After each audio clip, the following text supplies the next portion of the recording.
A man has reached a plea agreement with prosecutors in the 1986 killing of a woman in Green Bay. Lou Griffin, 67, appeared in Brown County Court Friday to enter a plea in the death of Lisa Halstead. The case was once considered the longest unsolved murder in Green Bay. Lou Griffin was sentenced Monday, March 27, to 10 years in prison for the death of Lisa Halstead. Back in January, Griffin pleaded no contest to a charge of homicide by reckless conduct. The court found him guilty. Griffin was originally charged with first-degree intentional homicide, a higher class of felony than the reckless conduct charge. In August of 1986, Lisa Halstead was 22 years old when she was found dead in a marshy section of the Ken Ewers Nature Area.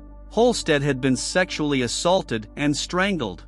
In 2020, police announced the arrest of Lou Griffin for Lisa's killing. Investigators found Griffin through genetic genealogy. Green Bay Police Detective David Graff reached out to a company that does DNA tests for forensic genetic genealogy, which could tell them not only more about their suspect but also the killer's possible relatives. The tests are similar to the ones families take to track their heritage and would give police a different pool of DNA to compare the evidence. Police sent the suspect's DNA to a lab for analysis and came back with a lot of information about the man's heritage, which sent them on a new path to finding the suspect. We were able to identify some relatives, not real close relatives, but close enough that it's a lot of work doing the background and basically do a family tree in reverse, said Graff. Using that information, police found groups of people through databases and websites who might be relatives. They found a group of people who live in other states, which eventually led them to relatives in Wisconsin, and ultimately to a family member who lived in Green Bay in 1986. I can tell you there's probably like 10 to 15 trees that we started that we were able to identify as potential relatives. In this case, we were able to find a group of people that lived in Wisconsin, and doing more research on them, we came up with Mr. Griffin, said Detective Graff. What brought our attention to Mr. Griffin was his past history. He had just gotten out of prison for sexual assault and moved up to Green Bay about a month before. At some point, Griffin moved to Racine. Green Bay police worked with Racine County authorities, as well as the FBI and DCI. Griffin was put under surveillance. DNA was collected from discarded cigarette and beer cans and was a match to the murder evidence. Graff said Griffin was cooperative. He voluntarily went to the sheriff's office and talked with investigators for a few hours. Prosecutors say Griffin eventually told police he might have had sex with Halstead but denied killing her. He remembered he was high on cocaine and drinking alcohol that night. More than 50 years after the killing of 12-year-old Brad Bellino, Boardman police are confident they know the identity of his killer. Worth identified Joseph Norman Hill, deceased, of Eucapia, California, as the man who killed Bellino on Easter weekend 1972. Police used DNA evidence collected in 2001 to link Hill to the crime. While Hill cannot be fully held accountable for his horrendous crime, our hope is that after 50-some years, knowing who was responsible brings some closure to the people involved in this case, Worth said. Retired Boardman police officer Robert Rupp said, "Ever since that day that I stood at the dumpster and saw them pull that boy out, I've thought of this case every day of my life." Now, he said, when he thinks about the case of Bellino going forward, he will do so knowing the boy is finally at peace. Bellino was last seen leaving a friend's house on Teakwood Drive around 7:30 p.m. March 31, 1972. Reports indicate he was walking to his family's house on McClurg Road. After he did not arrive, his family reported him missing around 3:20 p.m. the next day, Worth said. A worker collecting garbage found his body around 8 a.m. April 4 in a dumpster behind what was Isole's dairy store at Boardman Plaza. A belt was wrapped around his neck, his pants were pulled down, and there were indications of sexual assault, according to reports. Despite rumors Bellino was held captive for up to a day, he died within hours of leaving his friend's house because an autopsy revealed the undigested dinner he had eaten there, said Boardman Police Captain Albert Kakasik. There were also no marks on his hands or feet that would indicate he was bound. Over the following years, police would develop many leads and conduct many investigations and polygraph tests, but none would lead to conclusive evidence, Coldcases said. In 2001, the case was reopened. The boy's body was exhumed and DNA evidence was collected. DNA was also taken from the clothing Bellino was wearing at the time of the murder. Investigators found DNA that did not belong to Bellino. Police later submitted the suspect's DNA to the combined DNA index system, but never got a match, Worth said. In 2018, Boardman police began working with Parabon Nanolabs, a Reston, Virginia-based company that provides DNA phenotyping services for law enforcement agencies. Phenotyping uses DNA to narrow down suspects, a group of people with certain physical characteristics, or an extended family tree. Parabon told Boardman police they were likely looking for a man of European descent with fair or very fair skin with freckles, brown or hazel eyes and black or brown hair, according to Coldcases. Working through a family tree of suspects, police first looked at people who fit the profile as they began collecting DNA and eliminating possibilities. It was a difficult process, in part because family trees don't necessarily take into consideration births out of wedlock or adoptions, and because not every suspect would willingly give DNA, Coldcases said. When investigators looked into the most recent branch of the family tree provided by Parabon, a relative voluntarily gave DNA that showed Hill as a 98% match for the DNA found on Bellino's body. A 100% match is not possible because Hill was cremated after his death in July 2019 and he has no DNA on record to test, Coldcases said. However, a forensic scientist with the Bureau of Criminal Investigation was comfortable agreeing it was Hill's DNA, according to Coldcases. Hill was 32 years old and living on Shadyside Drive in Boardman at the time of the murder, according to Worth. He drove a truck for a bottled water company and moved to California around 1978 for work reasons, Coldcases said. Police could find no connection to the Bellino family or the boy. Worth and Coldcases said they believe Hill acted alone. Hill's only criminal background was a 1986 conviction in Los Angeles for disorderly conduct and solicitation for a rude act, Worth said. His wife died in 1993, and he had very limited family, leading to very limited information. Still, there was no indication that Hill lived anything but a normal life when he was in Boardman, Worth said. Hill's last address was in an assisted living facility in California. He died of natural causes. Mahoning County Prosecutor Gina DeGenova said Tuesday her team had reviewed the evidence compiled by the Boardman police.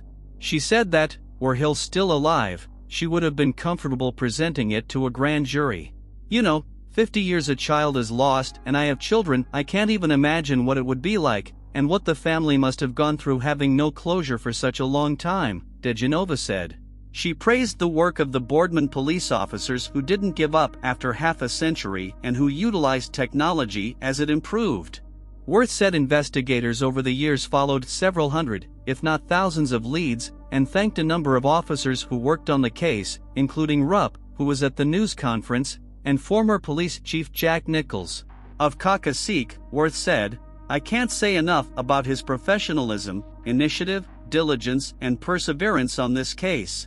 The years-long effort to track DNA evidence cost, in total, just over $29,000, but it was money well spent to bring closure to the family, Worth said. He said the family did not want to issue a public statement and asked that no one attempt to contact them while they processed the new information and continue to heal. Boardman police have been in contact with the San Bernardino County Sheriff's Department in California to see if any additional unsolved cases can be linked to Hill, Worth said. He encouraged anyone who knew Hill during his time in Boardman to reach out to the Boardman Police Department at 330-726-4144. During a press conference, Worth and Coldcases also fielded questions about two other unsolved 1970s murders of boys from Boardman: Thomas Baird, 15, who died in 1970, David Evans, 13, who died in 1975. Coldcases said police don't believe that Thomas's death was related to Bellino's because the circumstances were different. Thomas was beaten and was able to communicate a little with police before dying in a hospital, he said.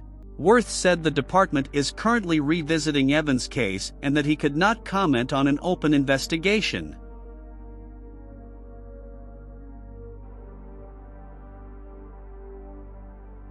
Police investigators in Florida believe they have solved an elderly woman's cold case murder with the help of a fake restaurant promotion, announcing the suspect's arrest just short of the grim anniversary. Michael Lapniewski Jr., 55, was arrested in Mississippi on January 26 for first-degree murder, but he lived in St. Petersburg, Florida, back in 1987, when he murdered local woman Opal Wild, 82, said the Pinellas County Sheriff's Office in a press statement and affidavit. Deputies say Wild lived alone near her brother and sister-in-law and was visited often by family, so it was unusual when she did not pick up the phone the morning of February 9, 1987, after her sister-in-law called. Believing Wild was out for a routine walk, the sister-in-law called her every 5 minutes. Still no answer. The sister-in-law dropped by, discovering that the kitchen nightlight was on, which was odd because Wild routinely turned it off when she woke by 6 a.m.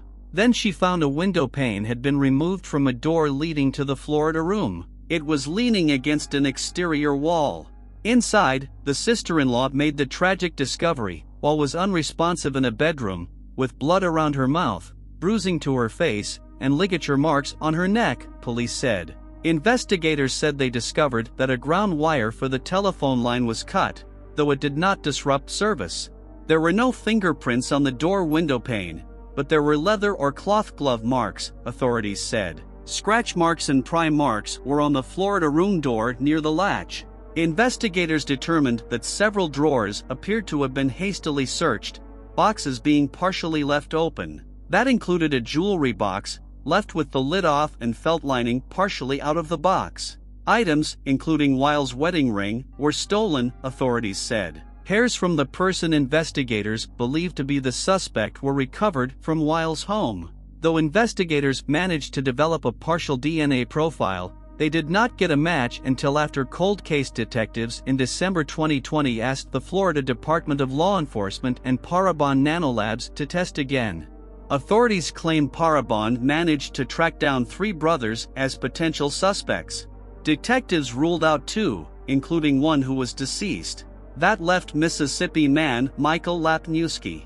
Detectives began an undercover operation to confirm a forensic match, including collecting discarded red coffee straws and a restaurant spoon with Lapniewski's DNA, which matched the profile from the hairs at Wild's home. Officers said they were able to collect the restaurant spoon with the help of a Bay St. Louis Police Department detective who owned a restaurant and personally knew the suspect. As part of the plan, he set up a local promotion offering a free meal, thanking local customers, and promoting the restaurant to residents. Investigators said they lured Lapniewski there with a flyer, and accordingly, they got a spoon and fork he used. Investigators said that the defendant lived less than a half-mile from Wild at the time of the 1987 murder. Speaking to investigators, Lapniewski denied being near her home during the time frame of the murder. He denied recognizing Wild, seeing her, talking to her, or being at her home. On February 27, 2011, 31-year-old Todd Lampley was at home at his Hyannis, Massachusetts home, when someone shot him through the bedroom window. He had been living in a yellow duplex at 42 Fresh Holes Road. Todd Lampley had been declared dead at the scene. He had been the first homicide victim of Cape Cod that year, and the second shooting in Hyannis. Todd Lampley had been from Mississippi and a father to 2 daughters. When the police investigated the crime scene, they discovered 3 shell casings, a black cell phone, as well as a sweet potato that had a hole in it. The prosecutors with the Cape and Islands District Attorney's Office stated that they believed the sweet potato had been used as a silencer. On the night of the shooting, Todd Lampley had not been the only occupant in the duplex. There had also been his girlfriend's mother, and another man. Lampley had been watching TV in his bedroom with the man, who had gone into the living room to make a phone call. While he was on the phone, the man heard multiple gunshots. The man turned his phone over to police, and they did a visual inspection. They also obtained his call records.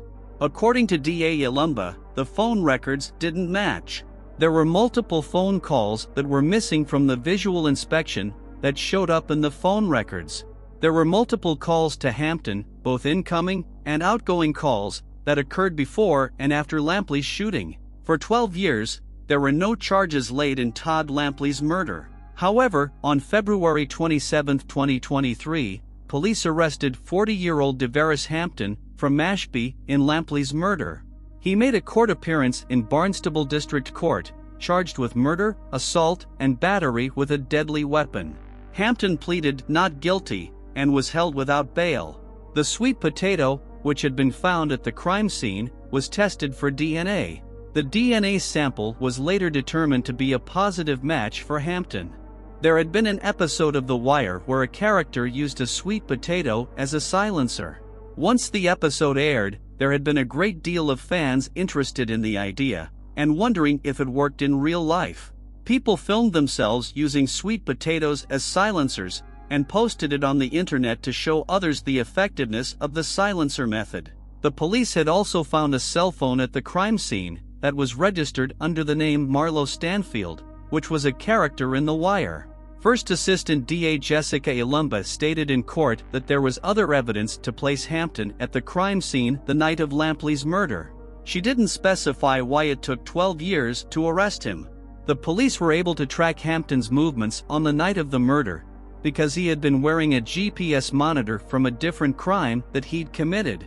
In 2008, Hampton had been charged with child rape, as well as non-fatal shooting. The GPS tracker showed police that Hampton had been at Lampley's house that night, but it also showed that he had gone to the same lake where the gun had been disposed of afterwards. This gun had been retrieved from the lake by civilians in March, who then turned it over to the police. The police were then able to identify the gun as the one that had been used in Lampley's murder, as there were still bullets in the gun. The authorities have not been able to determine Hampton's motive in the murder, although they were aware that both men had known each other. In 2010, Hampton had testified in court, stating that Todd Lampley had shot 18-year-old Jacques Sellers in 2007. Lampley had lived down the street from Sellers. Hampton told jurors that Lampley had admitted being involved in the shooting not long after it had occurred. One of the shooting suspects, Anthony Russ, had been acquitted, while the other suspect, Julian Green, had been charged with second-degree murder. Lampley had denied being involved in Sellers' murder during Julian Green's trial, and he was never charged.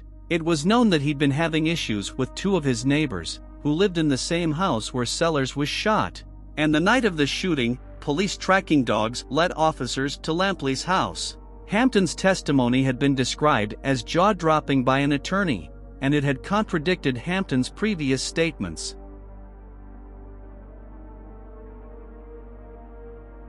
The man authorities suspect was involved in the 2007 murder of a 32-year-old Dorchester woman was ordered held without bail at his arraignment Tuesday. Boston police announced Monday that David Pena, 33, had been arrested in Florida in connection to the homicide investigation.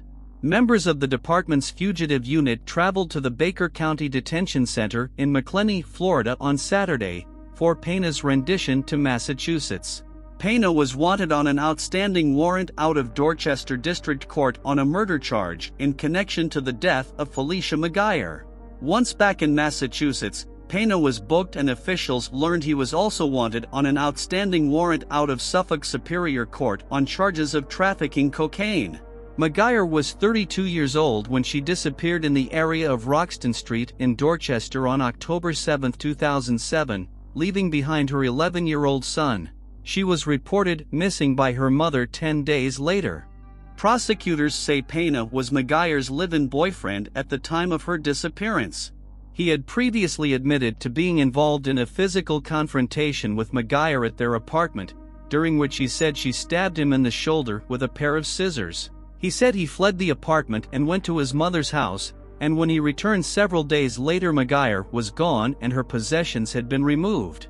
But in 2017, 10 years later, police interviewed a witness who said he helped Pena move what he thought was a body wrapped up in a carpet and blanket from the apartment in the days after the couple's fight. The witness told police that he later observed while moving it that it was in fact McGuire's body.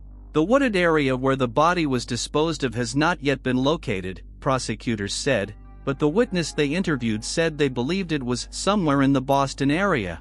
Police interviewed another witness in March of last year, an ex-boyfriend of McGuire's, who said he had not seen or heard from her since October of 2007 and believed her to be dead. McGuire's mother and her son, who was now an adult, had said in numerous interviews over the years that they believed her to be dead because she would have contacted them if she was still alive. They said McGuire was in daily contact with them until her disappearance in October of 2007. Prosecutors said no financial records were found for McGuire after October of 2007, and there is no evidence that she might have left the country. Pena appeared in Dorchester District Court on Tuesday morning. It wasn't immediately clear if Pena had retained an attorney. He is scheduled to return to court on February 17 for a probable cause hearing. McGuire's family members were in court for Tuesday's arraignment, but did not comment on Pena's arrest. David Pena, the ex-boyfriend of Felicia McGuire who has been reported missing since October of 2007, was charged with murder and was also ordered to be held without bail. If you like the video, show your support and subscribe and make sure you click on the bell icon to stay tuned.